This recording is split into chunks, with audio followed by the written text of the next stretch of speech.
గుట్టుగా నువ్వు భార్యవి కాదని నీ గొంతు కోస్తుంటే నోరెందుకు మెదపలేదే? మాట మాత్రమైన మాట ఎందుకు చెప్పలేదే? అవి విడాకులని తెలిసి నువ్వెందుకు వేలముద్ర వేశావే? ఈ తాళిబొట్టు ఉంచుకోవచ్చన్నారత్తయ్య.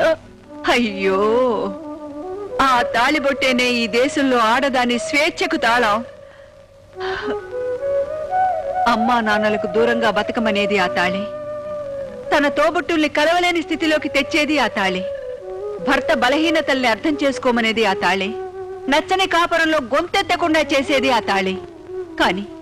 కానీ వాడు విడాకులు ఇస్తానన్నా కూడా ఆ తాళే నీ నోటికి తాళమైంది అంటే ఇక ఆ భగవంతుడు కూడా నిన్ను కాపాడలేడే. విడాకులిస్తే నన్ను మీ దగ్గర ఉండనివ్వరా అత్తయ్య?